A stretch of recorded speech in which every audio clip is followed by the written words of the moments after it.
Bonjour à tous et bienvenue sur Alpha Perf. On va faire un petit tour sur Bitcoin, voir ce qui s'est passé semaine dernière et donc surtout ce week-end. Et regardons un peu quelles sont les opportunités qu'on peut avoir aujourd'hui et cette semaine.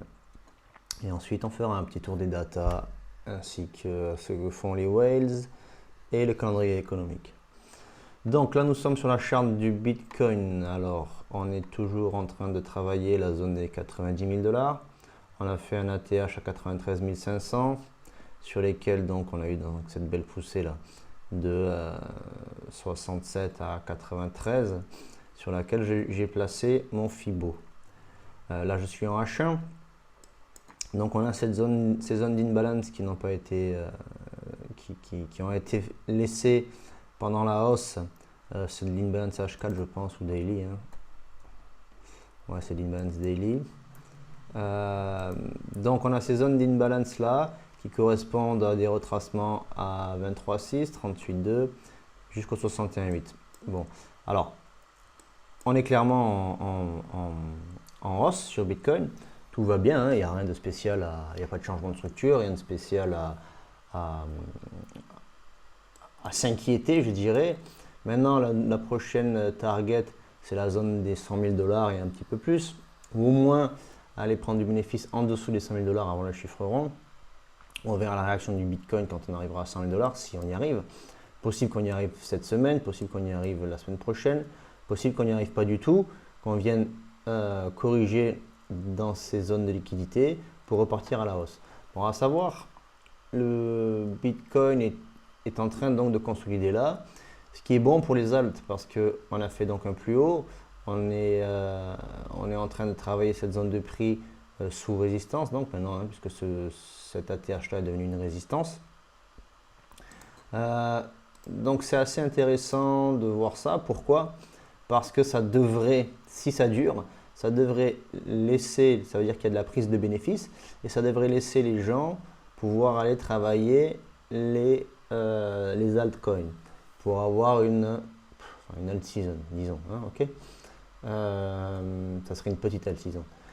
Pourquoi? Parce que si jamais le Bitcoin travaille sa zone ici sans la breaker ni à la hausse ni à la baisse, ça va laisser les gens, donc ça va laisser les altcoins pump. Si le Bitcoin se met à corriger, les alts vont ramasser parce qu'ils sont faibles. Et si le Bitcoin pump, les alts vont suivre le Bitcoin, mais avec beaucoup moins de momentum que le Bitcoin en lui-même. Pourquoi? Parce qu'on voit clairement sur la Bitcoin dominance que c'est le Bitcoin qui est le roi, hein. C'est toujours le cas, ok. Là on vient de prendre les 61% de dominance. Bon, on a encore de quoi prendre, hein. Vous voyez la dominance du Bitcoin est toujours haussière. On peut aller jusqu'au 74, hein, 73, 74, il n'y a aucun problème à ça. On l'a déjà fait. On était même déjà plus haut. Bon, ça c'est normal, hein, parce que là il n'y avait que Bitcoin, vous voyez, Bitcoin à 100%. Mais là, on est en fait sur une zone relativement intéressante pour la dominance. Pourquoi? Parce qu'ici on a clairement une résistance et là on pourrait se retourner. Ce qui nous montrerait donc que si Bitcoin range sur ces niveaux, ça laisserait le temps à la dominance de retracer un petit peu, ce qui nous ferait une alt season, un bon timing pour une alt season. Voilà. À savoir, l'investiture de Trump est fin janvier, mi-janvier je crois, c'est autour du 20. Donc il y a pas mal de choses qui peuvent se passer. Il y a Noël qui va passer, plus des bénéfices de fin d'année, ainsi de suite. Donc une fois de plus, on est dans un bon timing pour que Bitcoin se calme, la dominance baisse et les alts commencent à performer. En plus de ça, il va y avoir donc Noël avec les vacances, les gens qui voient le Bitcoin arriver dans la zone des 100 000 $, les retails vont s'intéresser donc aux alts, ainsi de suite, parce que pour les retails, il est plus facile, enfin il est plus bénéfique de rentrer dans les alts, ce qui est faux, hein, c'est totalement faux. Mais bon, ça je pourrais vous l'expliquer sur une petite vidéo. Là, je suis en train de monter une formation, vraiment une formation trading, hein, avec tout ce qui est analyse de data, analyse de marché, tendance, une formation qui sera dédiée aux débutants d'abord et que je vais faire évoluer pour tout niveau. Voilà. mais j'aimerais déjà vendre une formation. Ça fait un moment en fait que je travaille dessus, mais j'avais plus ou moins pas abandonné, mais je prends mon temps en fait parce que il y a beaucoup de formations sur Internet. Je trouve que la qualité des formations est très moyenne et tout le monde parle de la même chose et je trouve que c'est un peu dommage. Donc voilà, je vais proposer une formation. Mais d'ailleurs, laissez en commentaire si ça peut vous intéresser. Une petite formation à un prix très correct pour vraiment aider les débutants d'abord. Mais après, ça sera vraiment une formation qui sera évolutive, qui va amener vers du niveau intermédiaire, voire du niveau, on va dire, expert, high level. Ok. Bon, ça c'était ma petite parenthèse. N'oubliez pas que j'ai un Discord et que vous pouvez vous y abonner aussi. Tout est gratuit dessus. Je propose aussi du coaching, des heures de coaching. Donc voilà, ça c'était ma petite parenthèse. Donc qu'est-ce que je vous disais? Le Bitcoin pourrait donc tout à fait rentrer dans une phase alors soit de correction, ce qui serait très sain, hein. Si on allait chercher une correction maintenant, ça serait hyper sain. Si on reste à ranger, ça va être plus piégé, il va falloir faire très attention à vos trades, d'accord? Mais pas de panique. Pour moi, on est toujours en hausse. Le bull run avait commencé, hein, il a commencé ici, hein, dans les 20 000 $. Et on a fait la première phase, flaque de correction, enfin, canal baissier pour un break haussier. Donc, c'est exactement les targets que je vous ai montré l'autre jour dans ma vidéo. On va aller chercher, elles sont ici, hein. La zone des 100 à 110 000 $ et la zone des 140 à 150 000. Après, j'en ai d'autres, hein. N'ayez pas peur, hein. Et avec ce qui va se passer à l'investiture de Trump, pour moi, les 200 000 $ sont de plus en plus probables à aller chercher. Mais n'oubliez pas, hein, on ne va pas monter en flèche. Okay, on ne va pas faire une montée, on ne va pas faire ça, hein. Voilà, on ne fera pas ça, je pense pas. Possible, hein, je ne suis pas devin, hein, mais je pense pas. On va toujours avoir besoin de corriger un minimum pour calmer les marchés. Voilà, ok. On peut très bien faire ça, faire des zones de range un peu piégeuses où là les gens se font sortir. Et puis on repart, et puis on recorrige, et on repart, et voilà, hein, ainsi de suite, ok. On peut très bien faire ça, bam, voilà. La montée du Bitcoin peut tout à fait se faire de cette manière-là. Moi, c'est en tout cas ce que. Alors, attention, je vous ai mis totalement par hasard, hein, c'est un timing, le timing il est complètement bidon là que je vous ai mis, hein, je l'ai tracé devant vous juste, hein. Ok. Mais dans le principe des montées, voilà le chemin que j'estime que le Bitcoin devrait prendre. Maintenant, il ne faut pas vous faire piéger dans ces moments-là, parce que ça, c'est du porte de saloon, ça va être du check-out, ça va être prise de stop, prise de stop, prise de stop, prise de stop, prise de stop. Les gens sont impatients, ils se font sortir. Vous faites vider vos bagues, vous faites prendre tout ce que vous avez gagné ici, vous le faites prendre ici. Donc attention, managez bien vos trades. Plus le Bitcoin monte, moins il faudra prendre de risques, d'accord? Et prenez vos bénéfices. Il ne va pas falloir traîner à prendre vos bénéfices. Il faut les prendre, quitte à les réinvestir sur des. Quand vous voyez qu'on est sur des zones de range comme ça qui commencent à durer, comme on a fait là, hein. Vous voyez là, bon, je ne pense pas que ça durera aussi longtemps, hein, loin de là, hein. Mais ici, si on détecte une belle zone de range, bah, c'est toujours intéressant de rentrer, de trouver un bas, rentrer et attendre pour aller chercher les prochaines targets à 100 ou 130 000 $. Voilà, ok. Donc aujourd'hui, bon, moi je trade toujours en scalp, hein, c'est mon profil, hein, j'ai très peu de spot. Là j'ai encore une position, je peux être clair avec vous, hein. J'ai de l'atome en spot. Bon, de l'atome c'est juste parce que je n'ai beaucoup que je fais travailler, enfin je gagne du revenu dessus. J'ai du PP, du STMX, du Ling, AAV, Bitcoin, ETH, un peu de Dodge et du BNB. Voilà, ça c'est mon spot. J'avais du Sol que je viens de vendre. J'avais du XRP que j'ai vendu aussi et que je vais essayer de racheter plus bas, que ce soit Sol ou XRP. Voilà. Bon, Sol c'est un bon. Si vous en avez, c'est pas un conseil d'investissement, hein, mais gardez-le. Pour moi, il fera que monter, quoi. Enfin, il fera que monter. Il fait partie des tokens vraiment puissants depuis un moment. Voilà. Petite gorgée de café. Chez moi, il est tôt. Donc, vous voyez, XRP monte tranquillement. On peut aller faire un tour si vous voulez. Voilà le genre de charte que vous allez avoir pour vous montrer qu'on est en bull run. Alors ça n'a rien à voir avec la alt season. C'est que XRP, il y a beaucoup d'insiders sur XRP qui ont accumulé ici, accumulé. Enfin, XRP est accumulé depuis longtemps, hein, ça fait très longtemps. Là, je suis en daily, vous voyez. Mais ça, c'est l'annonce de Gensler. Gensler qui va se faire virer de la SEC. Le programme XRP va pouvoir enfin peut-être être libéré. Voilà, il y a pas mal de choses qui se passent autour. Suivez quand même XRP, mais faites attention parce que c'est un token pump and dump. Même s'il a vraiment des fondamentaux. Alors, je ne suis pas XRP maximaliste du tout. C'est un token que je comprends relativement bien.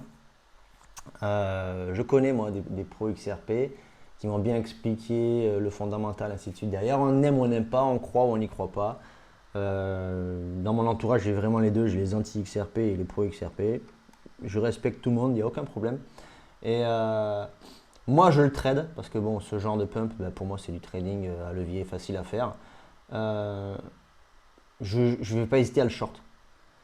Je vais pas hésiter à le short. Alors là, aujourd'hui, il est un peu compliqué à short. Pourquoi? Parce que le narratif est un peu plus réel derrière. C'est-à-dire que s'il y a réellement Gensler qui se fait virer, qu'il y a réellement des choses qui se passent autour d'XRP et que les instits commencent à un peu plus être clairs sur leurs ambitions face à XRP et ainsi de suite, il pourrait y avoir, enfin surtout face à Ripple, il pourrait vraiment y avoir une continuation haussière.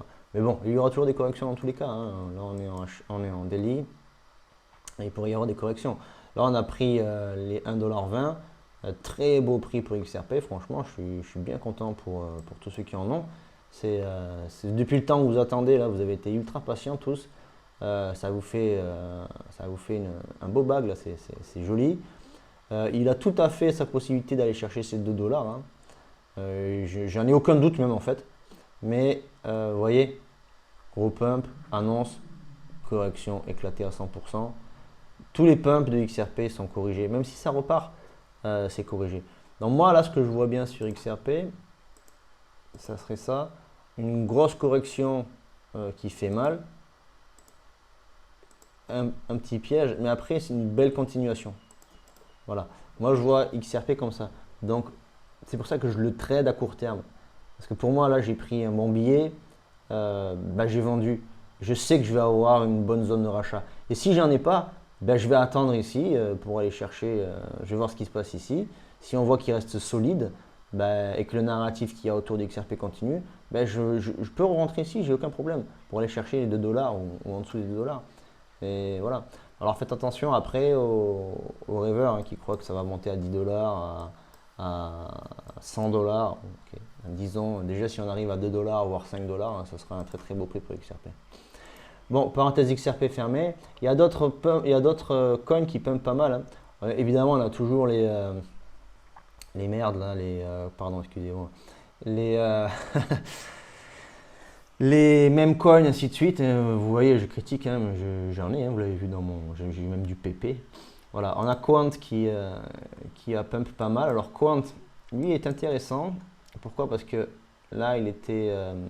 alors pareil, faites votre recherche sur Quant. Moi, je le traîne, je sais qu'il a pas mal d'intérêt institutionnel. Je ne sais plus pourquoi. Voilà. Je ne vais pas faire une vidéo dessus maintenant. Donc, mais je sais que c'est un coin qui a des intérêts institutionnels. Donc, là, il vient de faire un pump, breaké. Possible qu'on recorrige ici. Et là, qu'on parte sur une jolie hausse. Okay, donc, Quant, vous voyez, je vais me le mettre voilà, en rose parce que je le garde à l'œil. Le Floki, je crois, a pas mal pump aussi. Ouais, voilà. Le Floki a pas mal pump. Le VET se réveille, 8%.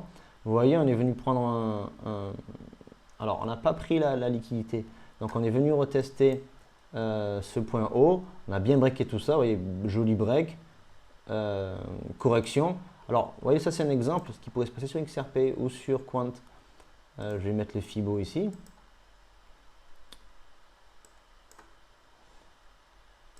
Je le mets vite fait. Hein. Vous voyez, bam. Technique au top. Pump.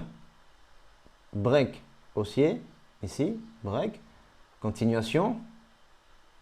Retournement. On attend le retournement. Retournement. Corrigé 61,8. Bam. Disons que vous avez acheté à 50, parce qu'il y a du momentum dessus, vous êtes reparti. Et là, on peut continuer. Là, on est en train de prendre ce point haut. Possible qu'on fasse une continuation, qu'on a cherché cette liquidité, qu'on ne break pas. Et on essaye de rentrer à 50, 38,2, 50, 61,8, ça c'est les zones d'entrée. Et on repart. Et Quant serait une belle opportunité. Non, VET, pardon. C'est un bel exemple. Et cette opportunité, on l'a sur Quant et on va l'avoir sur pas mal d'alt. Voilà.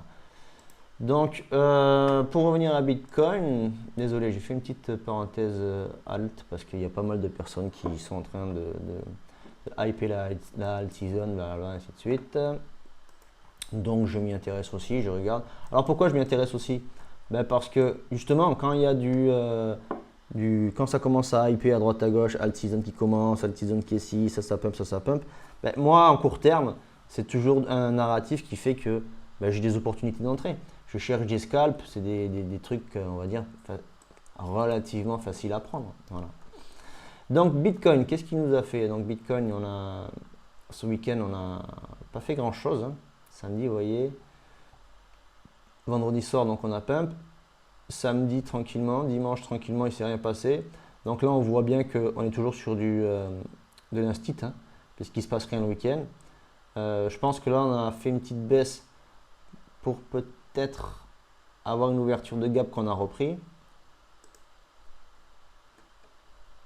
Ouais, vous voyez, on a ouvert un gap qu'on est en train de reprendre. Possible qu'on aille le chasser et qu'on vienne chercher ses liquidités.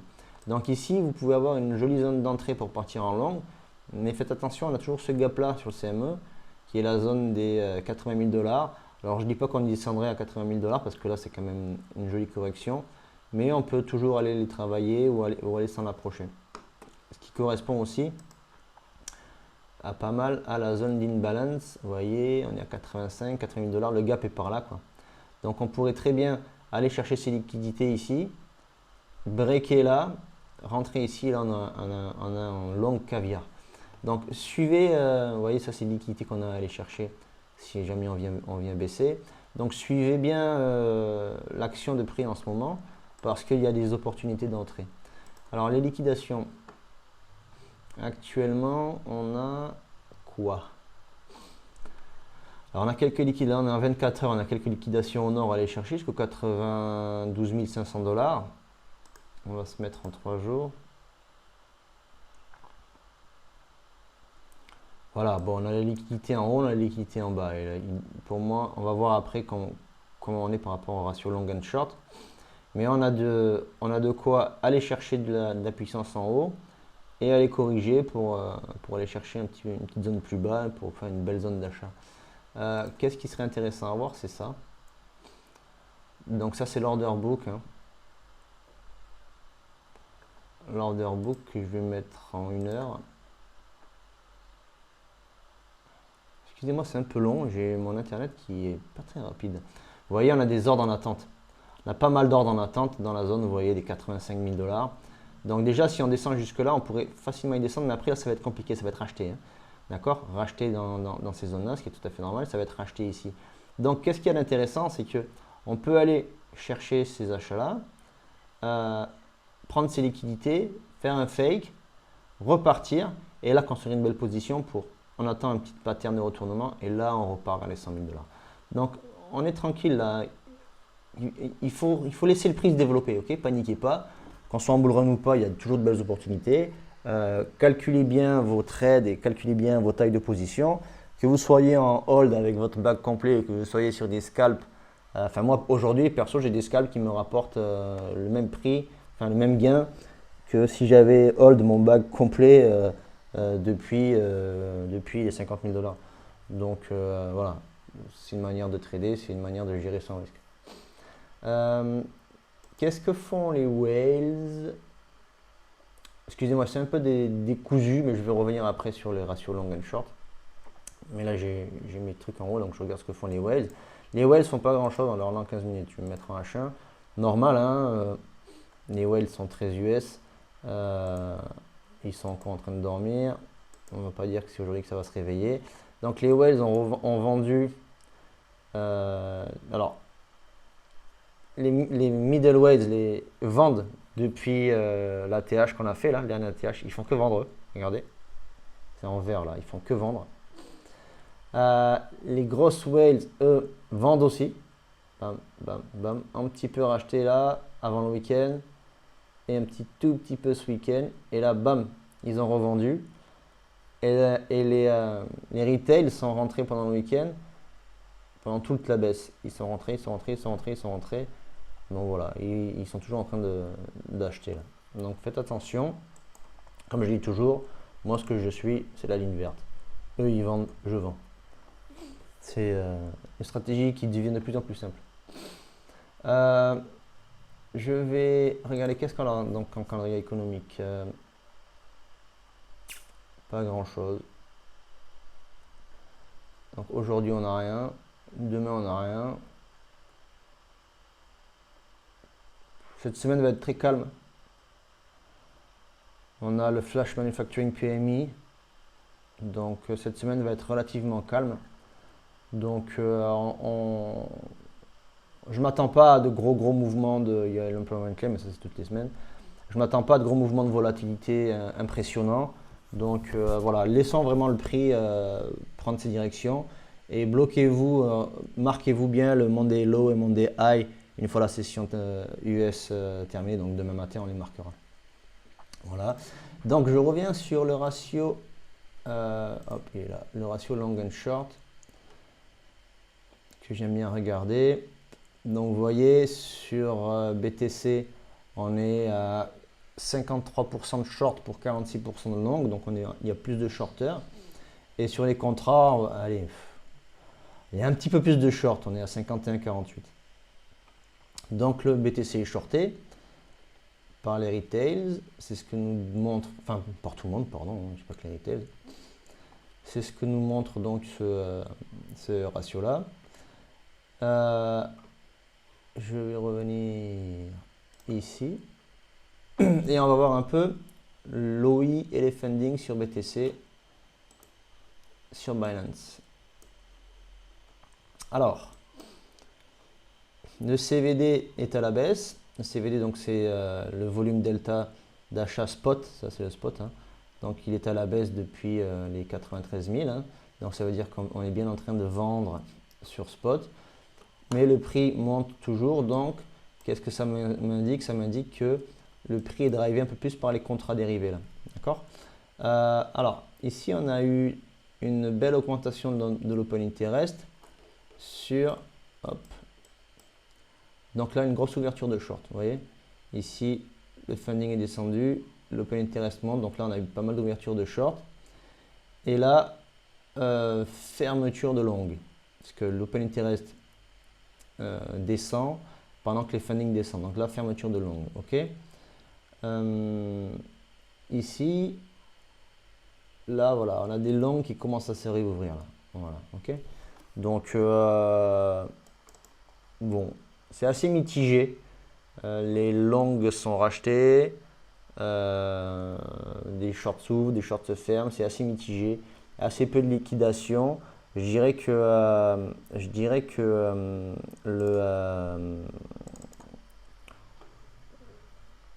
le public est en attente, il est un peu indécis, voilà ce que je veux dire, c'est le mot que je cherchais.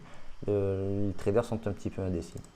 Voilà, donc rien de spécial de plus. Il va falloir suivre ce lundi-là, voir un peu ce qui se passe donc sur Bitcoin ce lundi, attendre une résolution du prix par rapport à l'ouverture US. Moi, je ne vais pas trader aujourd'hui, je ne vais pas trader ça. Alors là, il y a une petite trend pour du scalping qui est intéressante à noter. Je vais la changer de couleur parce que voilà. Il y a cette trend là qui est intéressante à noter. Vous voyez. Et ce canal là qui se crée. Voilà.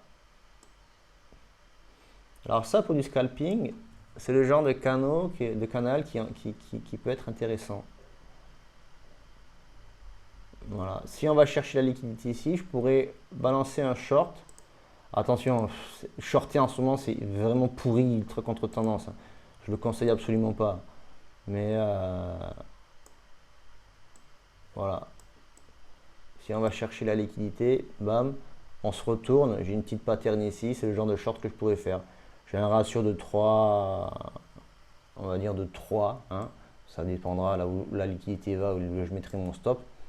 Mais ce genre de canal pourrait être tradable comme ça. Ou alors si vous voulez être plus safe, hein, si vous voulez être plus safe, ben, là on a une possibilité de le racheter en longue. Voilà. Avec, vous voyez, un bas. On peut même chercher, on peut même prendre, là je suis en H1, donc on peut même prendre cette, si vous rentriez bas de canal, allez disons vous rentrez ici, vous arrivez à rentrer là, vous mettez votre stop, on va dire ici, pour protéger ça, et vous allez chercher votre haut de canal, plus si affinité, hein. Déjà, premier TP à 3,30, donc là vous avez un joli trade, voilà. Donc ça c'est du scalping, hein, c'est du trading plus avancé. Voilà, faire un ratio de 3,30 sur un trade, je veux dire, c'est ce qui peut se prendre dans la journée, c'est plutôt sympathique. Voilà. Donc faites attention à votre capital, faites attention à vos calculs de position, mettez pas du risque ultime de manière, enfin des gros leviers, pariez pas la maison, commandez pas la Lamborghini avant d'avoir TP vos trades. Le but est de faire du bénéfice et surtout de le protéger, de le garder, votre bénéfice, que ce soit votre capital, mais votre bénéfice aussi maintenant. Parce que tout le monde doit être en bénéfice aujourd'hui. Protégez votre capital, mais protégez aussi votre bénéfice car il devient votre capital. Voilà. Et n'oubliez pas de vous payer. Ok? Allez, ben, si vous avez apprécié la vidéo, vous pouvez liker. C'est avec plaisir que je lis vos commentaires. Mettez des commentaires, allez-y, amusez-vous. Et puis rejoignez-moi sur Discord et donnez-moi votre avis sur le Discord, savoir ce que vous en pensez, savoir si vous serez intéressé par une formation et ainsi de suite. Allez, ben voilà, be safe and follow. Ciao, ciao.